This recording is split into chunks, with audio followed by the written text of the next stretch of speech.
everyone. I'm going to read a story. It's called Ace, and it's about a little pig, and he's got this special mark on his back.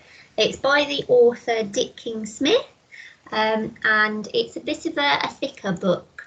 It's got chapters in it, so I'm going to read a couple of chapters at a time, and then upload the videos like that. So it has got a really short blurb on the back, so that's going to give us a bit of a flavour of what the story is about. Maybe introduce us to some of the characters, and you might be able to make some predictions about what you think is going to happen in the story. It might give us a bit of a clue as to what to expect, and you can decide whether you are going to like this story or not. Okay, so the blurb says, Ace is a very special pig. He loves watching television and gradually makes himself at home in the farmhouse, much to the annoyance of Megan, the corgi.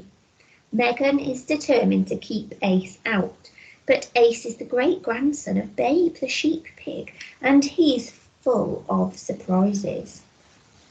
Okay, so I'm going to start by reading chapter 1. And chapter 1 is called A Pig with a Mark. I'll show you, it's got a little illustration at the top there. Don't know if you can see his mark as well, that's quite an important part of the story. Well, I never, did you ever? Said Farmer Tubbs. He was leaning on the wall of the pigsty, looking down at a sow and her little piglets. A sow is a female pig, so that's the mummy pig. The sow was asleep, lying on her side, and 6 of her 7 piglets slept also, their heads pillowed on their mother's huge belly. But the 7th piglet was wide awake and stood directly below the farmer, ears cocked, staring up at the man with bright eyes that had in them a look of great intelligence. I never seed one like you afore, said Farmer Tubbs. Matter of fact, I don't suppose there's ever been one like you. In reply, the piglet gave a single grunt. Farmer Tubbs was not a fanciful man, but he did, just for a moment, fancy that the grunt sounded more like a no than an oink. He half expected the piglet to shake its head. Up till that time, he had not noticed anything out of the ordinary about this litter. But what was now catching his attention was the 7th piglet's strange marking, clearly to be seen once he was standing apart from his brothers and sisters. On his left side, there was an oddly shaped black spot. The sow was a mongrel, numbering amongst her ancestors large whites, saddlebacks and Gloucester old spots. Usually her piglets were white with bluish patches, but occasionally a baby would be born with the odd spot or two on it. So it was not remarkable that this piglet should have one. What was, however, extremely unusual was the formation of this single black marking. It stood out clearly against a white background, and it was almost exactly the shape of the symbol that stands for a club in a pack of playing cards. Will you look at that? Said Farmer Tubbs. It's a club, a single one. And a card with a single marking is called an ace, young fellow me lad. Do you know that? In answer, the piglet gave 2 quick grunts. Somehow they sounded different from the no grunt, sharp, impatient, almost like yes, yes. Fancy, said Farmer Tubbs. I wonder you never nodded at me. He scratched with the point of his stick at the black marking on the piglet's side. There'll be no doubt, he said, what I shall have to call you. I don't never give names to piglets as a rule, but don't live long enough to make no odds. But us shall have to name you. The piglet stood silent and motionless, apparently noting every word that was said. Your name, said Farmer Tubbs, is written on you. The ace of clubs, that's who you be. For some while longer the farmer stood leaning on the pigsty wall, chatting to the piglet. Farmer Tubbs enjoyed a nice chat, and since he lived alone and saw few other people, he spent a good deal of time talking either to himself or to his animals. If things had turned out different, he said now to the newly named Ace of Clubs, and I'd be married when I were a young man, I'd likely have 6 or 7 children by now like your mum has, but I can't say as I'm sorry. Maybe it'd have been nice to have a wife to chat to, but you can have too much of a good thing. Only girl I ever fancied marrying, she were a good strong girl, and she were a wonderful cook, but my, didn't she go on. Talk the hind leg off a donkey, she could. You could never have a proper conversation with she. You wouldn't get a word in edgeways. We was engaged for a bit, but then she broke it off and went and wed a sheep farmer, long, thin fellow named of Hoggett. And I'll tell you a funny thing, young Ace of Clubs. Are you listening? The pig grunted twice. As well as sheep, Hoggett had a pig, a huge old white boar, and that boar could round up sheep, just like a dog. You would never think that were possible, would you? The piglet grunted once. Well, 'tis true, said Farmer Tubbs, and what's more, now it comes to think of it, that clever old boar was your great-grandfather. So you never know, young Ace, you might be an extraordinary pig when you're fully grown. Except you never will be fully grown, thought the farmer. I shall sell you and your brothers and sisters when you're 8 weeks old, and a few months after that you'll all be pork. He was careful only to think all this and not say it out loud. Why, he asked himself, well, the piglet might understand what he was saying. This one might. Farmer Tubbs' fat, red face creased into a great smile, and he shook his head and tapped his forehead with one finger. You daft Ted Tubbs, you are, he cried. You ever heard of a pig that could understand the Queen's English? Can you imagine such a thing, Ace, can you? The piglet grunted twice. Okay, so I want to read chapter 2 because I want to find out a bit more about our pig Ace. Chapter 2 is called A Pig with a Gift. Okay, so there is another illustration there. I'm going to see what happens next. Mother, said the Ace of Clubs one morning, 6 or 7 weeks later. Yes, dear. What's that noise outside the sty? It's the farmer's pickup truck, dear. What's he going to pick up, Mother? You, dear. You and your brothers and sisters. To take you for a nice ride. Where to, Mother? Though the sow knew the correct answer to this question, she did not actually understand what it meant.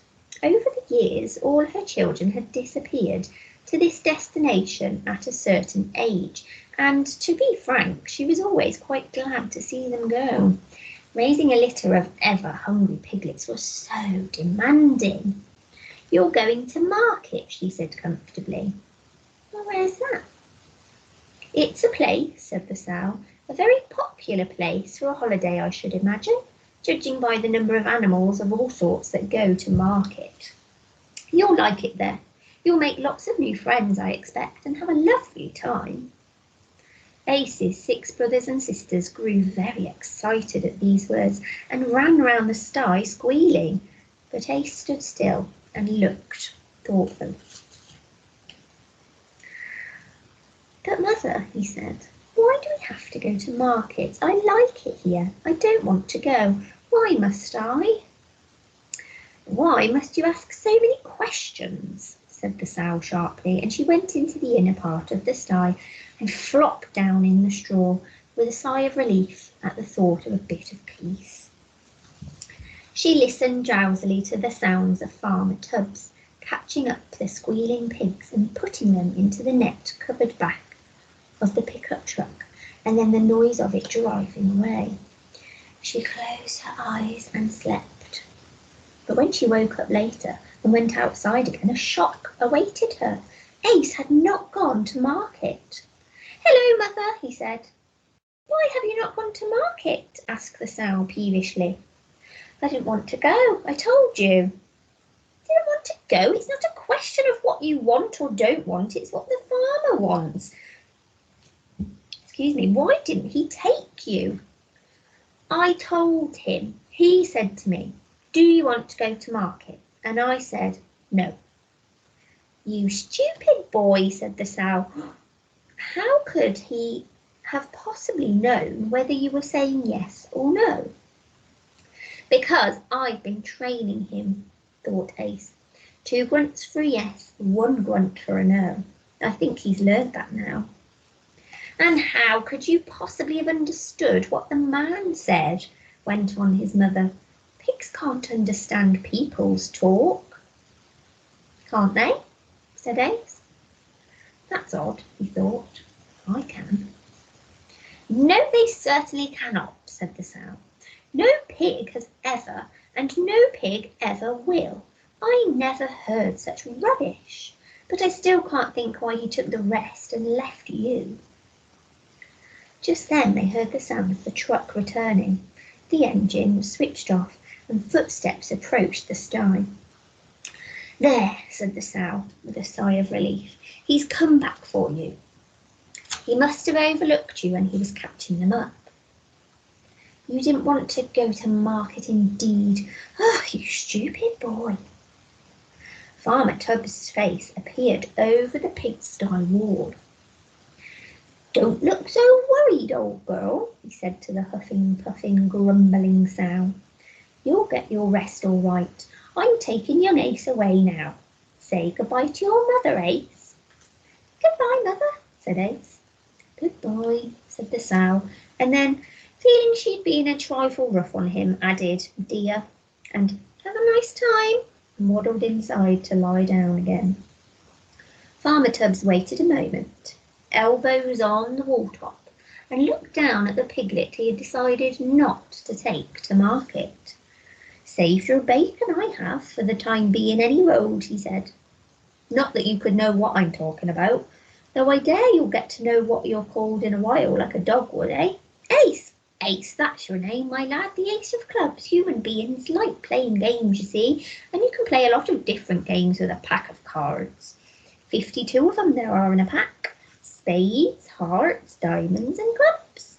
So what good 'tis to tell you that I ain't got no idea."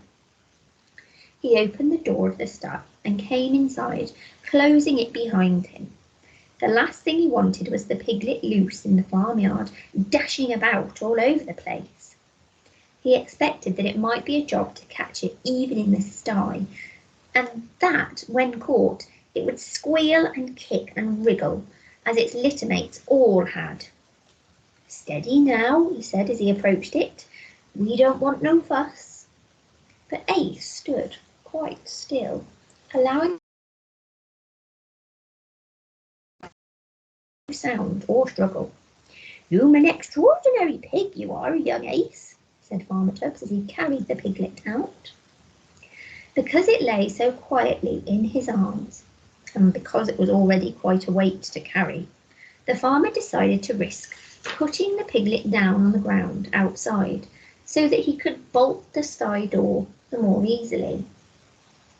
"You sit there a minute, Ace, there's a good boy," he said, without really thinking what he was saying, and when he turned around again, it was to find the piglet sitting, waiting. There he is.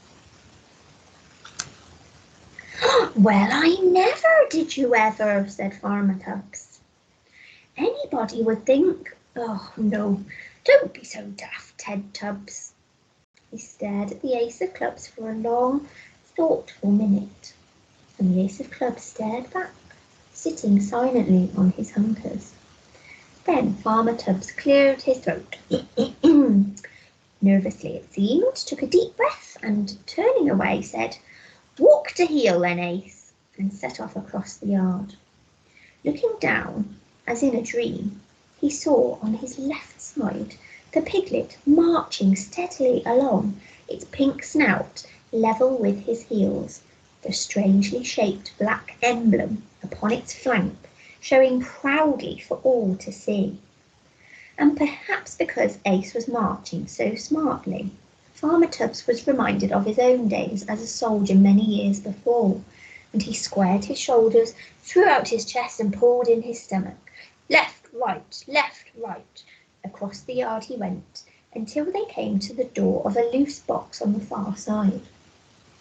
And Farmer Tubbs automatically cried, "Halt!" Ace stopped dead. Inside the loose box, the farmer sat down hurriedly on a bale of straw. Strange thoughts rushed through his head, and his legs felt wobbly.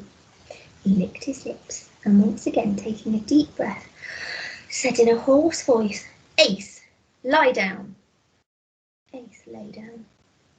Farmer Tubbs swallowed. He took a large white, spotted red handkerchief from his pocket and mopped his brow. "Ace," he said, "listen to me carefully now. I don't want to make no mistake about this. I don't know if I be imagining things or not. I might be going around the bend. It might be just a coincidence, or it might be a miracle. But I got to know for certain sure. So you answer me honestly, you Ace of Clubs. You tell old Ted Tubbs the truth." He paused, and then very slowly and clearly he said, "Can you understand everything that I say?" The piglet grunted twice. Okay, so that's the end of chapter 2. Chapter 3 is called A Pig and a Goat. So I'm really looking forward to reading the next chapter. If you want to hear the next part of the story, you will have to look at my next video. Okay, see